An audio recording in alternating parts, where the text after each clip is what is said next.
Amara stood at the kitchen window, her fingers tracing absent-minded circles on the cool glass. The morning sun filtered through the lace curtains, casting delicate patterns on the tiled floor. Outside, the world was alive with the hum of activity. Children laughing, vendors calling out their wares, and the distant rumble of traffic. But inside, the house was silent, save for the faint ticking of the clock on the wall. She sighed, her gaze drifting to the empty chair at the dining table. Emeka had left early again, as he always did. His plate sat untouched, the eggs she'd scrambled now cold and congealed. She couldn't remember the last time they'd shared a meal together.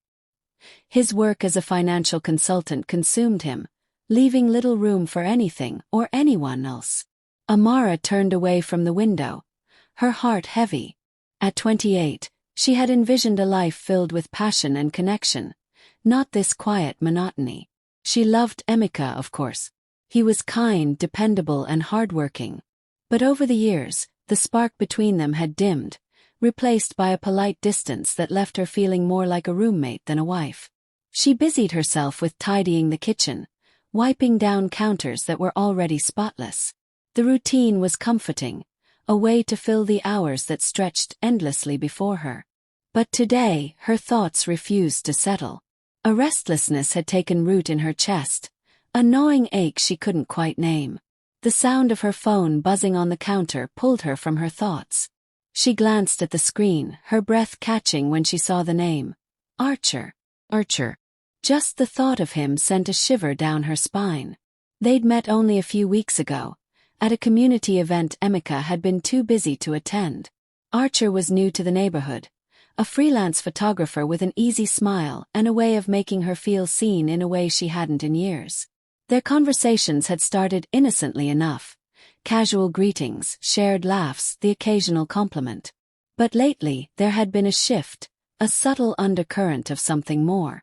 She hesitated before picking up the phone, her fingers trembling slightly.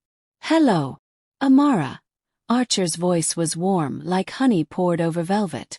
"I hope I'm not disturbing you." "No, not at all," she replied, her voice steadier than she felt. "What's up?" "I was wondering if you could help me with something," he said, his tone light but laced with an unspoken invitation.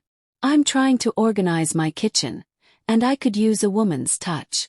You're always so put together. I thought you might have some ideas."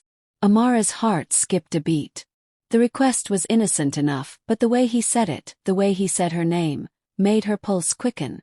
She glanced around the empty kitchen, the silence suddenly oppressive.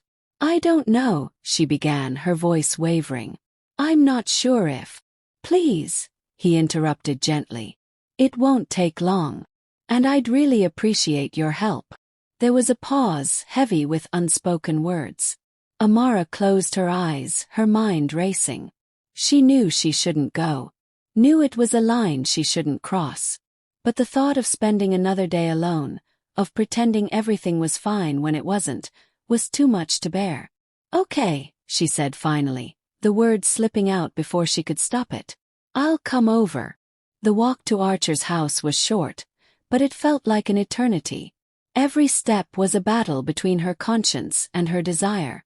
By the time she reached his door, her palms were slick with sweat, her heart pounding in her chest. He answered almost immediately, as if he'd been waiting for her. "Amara," he said, his smile lighting up his face. "I'm so glad you came." She stepped inside, the warmth of his home enveloping her. The kitchen was just off the entrance, sleek and modern, with gleaming countertops and stainless steel appliances. But Amara barely noticed.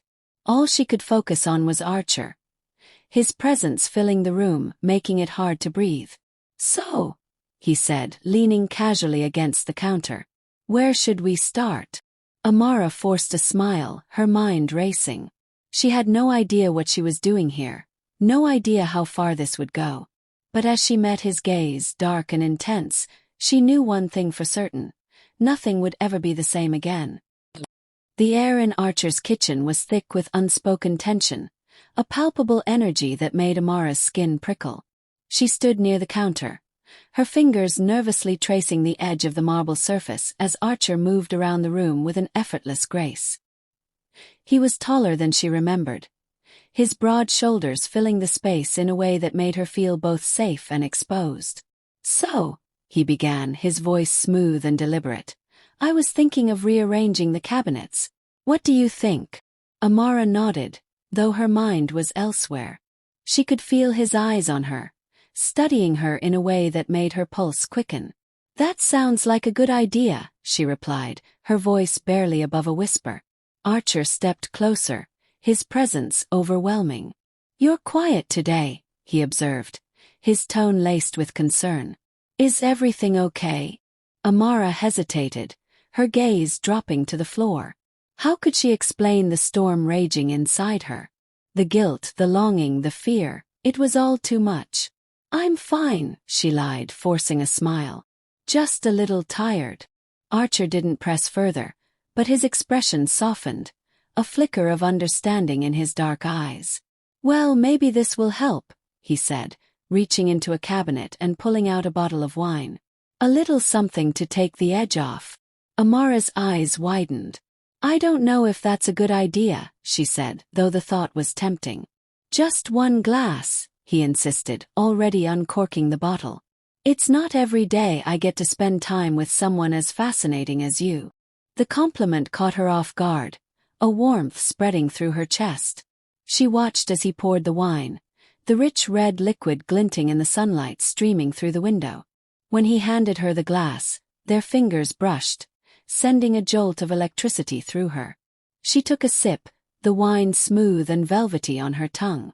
It did little to calm her nerves, but it gave her something to focus on, a reason to avoid his penetrating gaze. Archer leaned against the counter, his arms crossed over his chest. "You know," he said, his voice low and intimate, "I've been wanting to talk to you about something." Amara's heart skipped a beat. "Oh," he nodded, his expression serious. "I've noticed how unhappy you seem lately, and I can't help but wonder. Is there something I can do to help?" The question caught her off guard, a lump forming in her throat. She hadn't realized how transparent she'd been, how easily he'd seen through her carefully constructed facade. I don't know," she admitted, her voice trembling. Archer stepped closer, his presence enveloping her. "You don't have to pretend with me, Amara," he said softly. "I see you, the real you, and I think you're incredible." His words were like a balm to her wounded soul, a validation she hadn't realized she needed. Tears pricked at the corners of her eyes, and she quickly blinked them away. "Thank you," she whispered, her voice barely audible. For a moment they stood in silence, the weight of his words hanging in the air. Then, without warning, Archer reached out, his hand gently cupping her cheek. The touch was electric, sending a shiver down her spine. "Amara," he murmured, his voice thick with emotion. "I don't want to overstep, but I can't ignore what I feel when I'm with you." Her breath hitched, her mind racing. She knew she should pull away, should stop this before it went too far. But the warmth of his hand, the intensity of his gaze, it was intoxicating. "Archer," she began, her voice trembling. Before she could finish, he leaned in, his lips brushing against hers in a kiss that was both tender and urgent. For a moment she froze, her mind a whirlwind of conflicting emotions. But then, against her better judgment, she kissed him back, the world around them fading away. The kiss deepened, a fire igniting between them that neither could control. Amara's hands found their way to his chest, feeling the steady beat of his heart beneath her fingertips. It was wrong, she knew that. But in that moment it felt so right. When they finally pulled apart, both were breathless, their eyes locked in a silent understanding. Amara's heart pounded in her chest, her mind reeling from what had just happened. "I'm sorry," Archer said, his voice rough with emotion. "I shouldn't have." "Don't," Amara interrupted, her voice firm. "Don't apologize." He nodded, though his expression was conflicted. "What happens now?" he asked, his voice barely above a whisper. Amara took a step back, her mind racing. She didn't have an answer, not yet. But one thing was certain. Her life would never be the same. Amara's footsteps echoed in the empty hallway as she hurried home, her heart pounding like a drum in her chest. The taste of Archer's kiss still lingered on her lips, a bittersweet reminder of what she had done.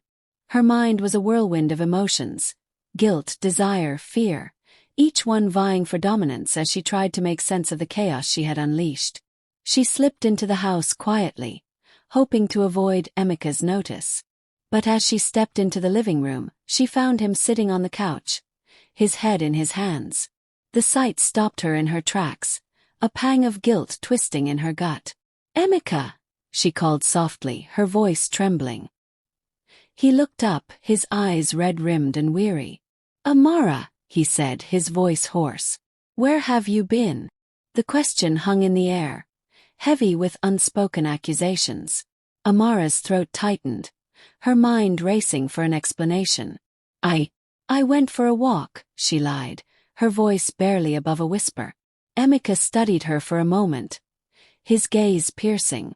"You've been distant lately," he said, his tone tinged with sadness. "Is something wrong?" Amara's heart ached at the pain in his voice. She wanted to tell him the truth, to confess everything and beg for his forgiveness. But the words stuck in her throat, choked by fear and shame. "I'm fine," she said, forcing a smile. "Just tired." Emeka nodded, though his expression remained troubled. "I've been thinking," he began, his voice hesitant. "Maybe we should take a trip, just the two of us. It's been a while since we've spent any real time together." The suggestion caught her off guard, a lump forming in her throat. "That sounds nice," she replied, though the words felt hollow. For a moment, they sat in silence, the weight of unspoken words pressing down on them.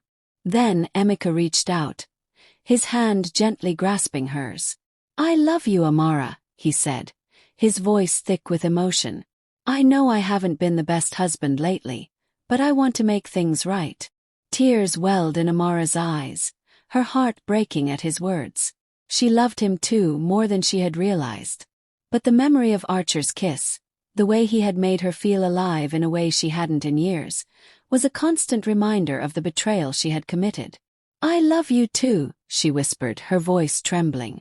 Emeka smiled, though it didn't reach his eyes. "Let's start over," he said, his tone hopeful.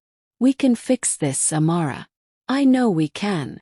She nodded, though her mind was a whirlwind of doubt. Could they really fix what had been broken? Or was the damage too great to repair?